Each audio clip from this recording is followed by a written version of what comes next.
आज मैं इस वीडियो में आपको बेसिक्स नहीं बताऊंगा मॉड्यूल्स के बारे में, बस मैं टिप्स एंड ट्रिक्स बताऊंगा जो मैंने यूज़ किए हैं और मेरा 7.5 बैंड आया है। अपने पास घर में एग्ज़ाम जैसा इन्वायरमेंट क्रिएट करके करें ताकि आपको वहाँ जाके कोई मुश्किल ना हो।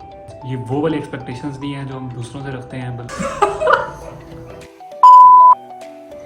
अस्सलाम वालेकुम everyone and welcome to my first ever YouTube video. मेरे को तो ऐसा धक धक हो रहा है। So I have got 7.5 overall bands and ये वीडियो इस बारे में है कि मैंने वो बैंड कैसे लिए। So let's get into the video. आज मैं इस वीडियो में आपको बेसिक्स नहीं बताऊंगा मॉड्यूल्स के बारे में, बस मैं टिप्स एंड ट्रिक्स बताऊंगा जो मैंने यूज़ किए हैं और मेरा 7.5 बैंड आया है। तो मैं वो चीज़ें बताऊंगा जो मैंने यूज़ की और एंड दे वर्कड। तो सबसे पहले हम बात करते हैं लिसनिंग मॉड्यूल के बारे में। तो लिसनिंग मॉड्यूल की सबसे पहली टिप है एक्सपेक्टेशंस। ये वो वाली एक्सपेक्टेशंस नहीं हैं जो हम दूसरों से रखते हैं, बल्कि ये आंसर्स की एक्सपेक्टेशंस हैं। तो जैसे ही क्वेश्चन आप देखते हैं, पढ़ते हैं और ऑडियो आप सुनते हैं, जैसे आप क्वेश्चन पे देखेंगे तो आपको फ़ौरन पता चल जाना चाहिए कि आंसर किस टाइप का होगा। क्या आंसर कोई नाम होगा, क्या आंसर कोई वेट किसी यूनिट में होगा, क्या आंसर जो है वो किसी जगह का नाम होगा। तो ये मेरा एक्सपेक्टेशन से मेरी मुराद ये है कि हमें क्वेश्चंस देखकर हमें पता चल जाना चाहिए कि आंसर किस तरह का वर्ड होगा। लिसनिंग में सेकंड टिप जो है वो है रीड द क्वेश्चंस ट्वाइस। अब दो बार हम कैसे पढ़ सकते हैं? जो भी लिसनिंग मॉड्यूल के बारे में बेसिक्स जानता है उसे पता है कि एक ही बार ऑडियो सुनी जाती है और एक ही बार हम क्वेश्चन पढ़ सकते हैं। तो जैसे आप एक पार्ट कर रहे हो which can be question number 23 to 27 और आपको बोला जाता है कि you have the time to read the questions, तो आप जब 27th fill in the blank या जो भी है वो आप लिख लोगे, तो उसके बाद भी कन्वर्सेशन जो ऑडियो है उसमें कन्वर्सेशन चल रही होती है। तो उस टाइम आपके पास ये मौका होता है कि आप जो नेक्स्ट पार्ट के क्वेश्चन हैं वो एक बार पढ़ लो, क्योंकि ऑडियो अभी तक चल रही होती है पिछले पार्ट की जो कि आपके मतलब की नहीं होती। तो आप नेक्स्ट पार्ट की जो क्वेश्चन हैं वो आप एक बार पढ़ लो। फिर जब आपको वो बोले कि now you have the time to read the question for the next part, तो उस टाइम पे आप वो क्वेश्चंस दोबारा पढ़ लो। जब आपकी क्वेश्चंस की अंडरस्टैंडिंग बहुत ज़्यादा होगी तो it is a very good chance कि आपका वो पार्ट भी बहुत अच्छा होगा। तो लिसनिंग मॉड्यूल की मेरी नेक्स्ट टिप जो है वो है डोंट स्किप एनी क्वेश्चन, क्योंकि रीडिंग में आपके पास चांस होता है कि आप अगर कोई क्वेश्चन में आप फंस रहे हो तो आप एंड पे उसके लिए टाइम निकाल के वो पार्ट एंड पे कर लो वो क्वेश्चन। लेकिन क्योंकि लिसनिंग में आपको ऑडियो दोबारा नहीं सुनाई जाती तो कोई भी क्वेश्चन आप छोड़े नहीं एंड के लिए। जो भी आपको, क्योंकि उस टाइम आपके माइंड में वो ऑडियो थोड़ी बहुत चल रही होती है, तो आप उसकी बेसिस पे कोई भी वर्ड जो भी आपको रेलिवेंट लग रहा है वो लिख दें, तो हो सकता है वो ठीक हो जाए, लेकिन स्किप ना करें। जो नेक्स्ट टिप है वो है हेडफोन वॉल्यूम। बहुत सारे लोग इसको निगलेक्ट करते हैं इस चीज़ को, लेकिन ये चीज़ भी बहुत इंपॉर्टेंट होती है। जो हेडफोन्स का वॉल्यूम है वो आपने बहुत ज़्यादा भी नहीं रखना और बहुत कम भी नहीं रखना। हेडफोन का वॉल्यूम बहुत सारे लोग बहुत ज़्यादा रखते हैं कि हमें कुछ ज़्यादा आवाज़ आ जाएगी या ज़्यादा समझ आ जाएगी। उससे कुछ भी नहीं, कोई फ़ायदा नहीं होता, बल्कि उल्टा नुकसान होता है कि आपको सही तरह से समझ नहीं आती। तो मैं ये आपको सजेस्ट करूँगा कि जो वॉल्यूम एवरेज वॉल्यूम है उससे हल्का सा ऊपर रखें, ताकि आपको जो आवाज़ है वो क्लियर हो और जिसकी मदद से आप क्वेश्चंस इजीली सॉल्व कर सकें। लिसनिंग मॉड्यूल में मेरी नेक्स्ट टिप ये है कि जो भी इंस्ट्रक्शंस आपको दी गई हैं उनको गौर से पढ़ लें। उनको गौर से आप पढ़ेंगे तो, क्योंकि उनमें कभी कभी लिखा होता है कि do not use more than one word, और हम अगर आप 2 वर्ड्स लिख देंगे तो वो आंसर आपका टोटली पहले ही गलत हो जाएगा। तो इसके लिए जो इंस्ट्रक्शंस हैं वो लाजमी गौर से पढ़ें। अब हम बात करते हैं हमारे नेक्स्ट मॉड्यूल जो कि है रीडिंग में सबसे पहली जो टिप है वो है स्किमिंग पे आपको फुल कमांड होनी चाहिए। एक स्किमिंग होती है, स्कैनिंग होती है, फिर स्मार्ट स्किमिंग उसका नेक्स्ट स्टेप होता है। लेकिन इसकी मैं आपको बेसिक थोड़ी सी बता देता हूँ। वो होता ही है कि जब आप पहले क्वेश्चंस पढ़ते हैं, क्वेश्चंस में से जो की वर्ड्स होते हैं उनको आप सिलेक्ट कर लेते हैं। वो कीवर्ड्स, बेस वर्ड्स जो होते हैं वो वर्ड्स होते हैं जिनकी बेस पे वो क्वेश्चन होता है, लाइक जिनके बगैर वो क्वेश्चन कंप्लीट नहीं हो सकता, आप इस सेंस में भी कह सकते हैं। वो वर्ड्स आप पैसेज में ढूंढते हैं, पढ़ते नहीं हैं पैसेज, आप वो ढूंढते हैं। और जैसे ही आपको वो एग्जैक्ट वर्ड मिल जाता है या उसका सिनोनिम, आपको मोस्टली चांसेस हैं कि जो थर्ड पैसेज है उसमें आपको वो वर्ड एग्जैक्ट ना मिले, आपको उसका सिनोनिम मिले। तो आपने या वो अगर आपको वो वर्ड मिल जाए या उसका सिनोनिम मिल जाए तो उसके बाद आपने वो लाइन पढ़नी है, उसके ऊपर और उसके नीचे वाली ये 3 लाइंस पढ़नी है और उसके अंदर आपको आंसर मिल जाएगा। रीडिंग मॉड्यूल के लिए जो नेक्स्ट है वो है time management. Like I think reading module में सबसे मुश्किल चीज़ टाइम मैनेजमेंट ही है, क्योंकि मेरा अपना भी जो रीडिंग मॉड्यूल का टेस्ट था वो बड़ी मुश्किल से कंप्लीट हुआ था।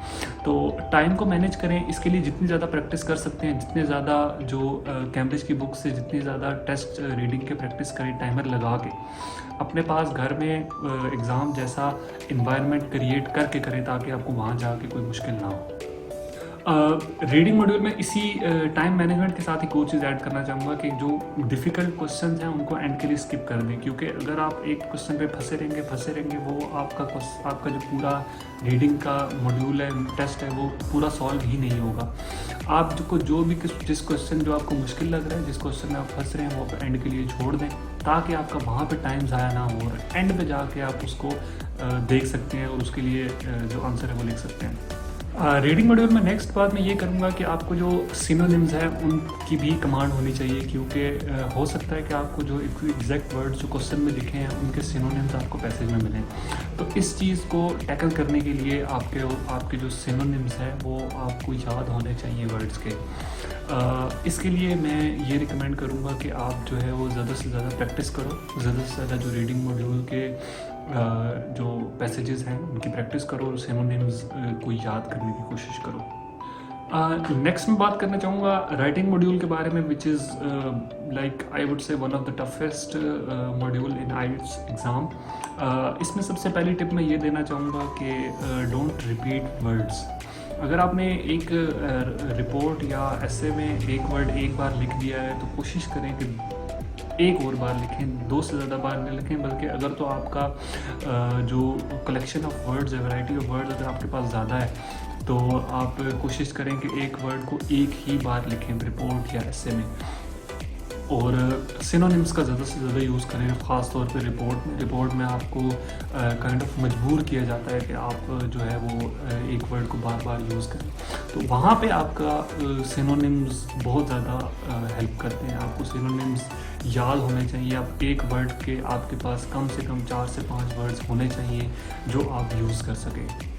राइटिंग में नेक्स्ट टिप है sentence structure and paragraph structure. आपको स्ट्रक्चर बनाना आना चाहिए, पूरे ऐसे का स्ट्रक्चर बनाना आना चाहिए, आपको एक पैराग्राफ का स्ट्रक्चर बनाना चाहिए, आपको सेंटेंसेस के बीच में लिंकेज बनाना आना चाहिए। जो यूज़ ऑफ सेंटेंस है वो कंपाउंड सेंटेंसेस और कॉम्प्लेक्स सेंटेंसेस को यूज़ करें, सिंपल सेंटेंसेस को यूज़ ना करें।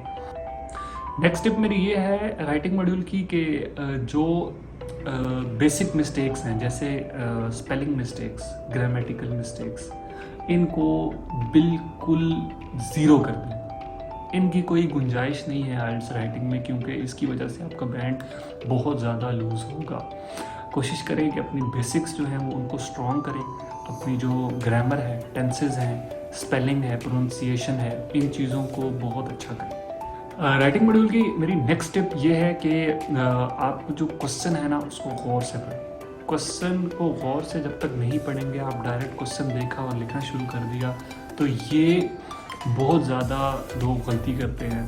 क्वेश्चन में कोई और चीज़ मांगी होती है, हम कोई और चीज़ लिख रहे होते हैं। इससे जो आप बैंड डिज़र्व कर रहे हो या जो बैंड आप टारगेट कर रहे हो वो band, I am really sorry to say, वो नहीं आएगा। राइटिंग मॉड्यूल की नेक्स्ट टिप ये है कि आप जो बहुत लोग मुझे भी बहुत लोगों ने बोला जब मैंने टेस्ट देना था कि आप मुश्किल वर्ड्स को याद करके और वर्ड्स को ऐसे में डालें, लेकिन I would not suggest you this, क्योंकि आप मुश्किल वर्ड्स याद तो कर लेते हैं, आपको उसका मतलब तो समझ आ जाता है, लेकिन आपको ये नहीं पता होता कि हम इसको सेंटेंस में किस तरह यूज़ करते हैं। एक वर्ड का मतलब और एक वर्ड का किसी सेंटेंस में या किसी पैराग्राफ में यूज़, ये दोनों डिफरेंट चीज़ें हैं।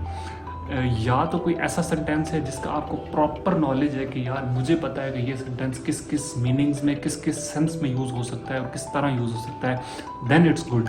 लेकिन आप कोई लफ्ज़ रट्टा मार के जा रहे हैं जिसका आपको सिर्फ मीनिंग पता है, तो मैं ये कहूँगा कि आप बिल्कुल वो वर्ड्स यूज़ ना करें। हमारा नेक्स्ट मॉड्यूल है स्पीकिंग मॉड्यूल के लिए मैं सबसे पहली टिप ये दूंगा कि डोंट फेक एन एक्सेंट। बहुत सारे लोग ऐसे करते हैं कि वो अपना एक्सेंट अपना चेंज कर लेते हैं सिर्फ और सिर्फ ये शो करने के लिए कि हमारी इंग्लिश बहुत अच्छी है। वो जो लोग बैठे होते हैं उनको फ़ौरन 1 सेकंड में समझ आ जाता है कि आप नेचुरली बोल रहे हो या आप कोई एक्सेंट फेक कर रहे हो। ये आपके बैंड को बहुत कम करता है। नेक्स्ट स्टेप ये है कि तैयारी करते हुए क्यू कार्ड पे बहुत ज़्यादा फोकस करें, क्योंकि क्यू कार्ड जो है वो बहुत important, one of the most important part in speaking test होता है। क्यू कार्ड को जितना ज़्यादा इंपॉर्टेंस दे सकते हैं उतनी ज़्यादा दें, और क्यू कार्ड को जो आंसर है वो एक स्टोरी की फॉर्म में दें। सिर्फ ये अगर ऑब्वियसली ये क्वेश्चन पे भी डिपेंड करता है, लेकिन ये आपका जो आंसर होना चाहिए वो एक स्टोरी की फॉर्म में होना चाहिए, जिसका एक स्टार्ट होना चाहिए, मिड में उसकी एक्सप्लेनेशन होनी चाहिए विद एग्जांपल्स, और एंड पे उसका कोई एंडिंग होना चाहिए, which is very very very important.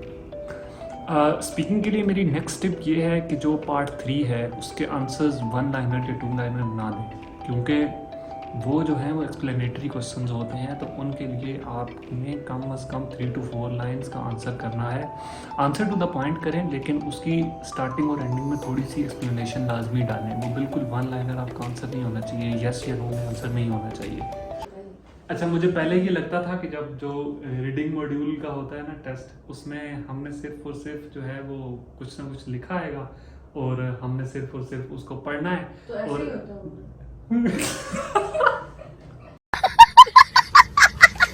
तो आपको बताता चलूं कि मैं एक शायर भी हूं, तो अर्ज़ किया है कि to reach new heights, to be among the whites, to witness colourful nights, to feel your rights, turn on your minds lights, go and prepare for आइट्स।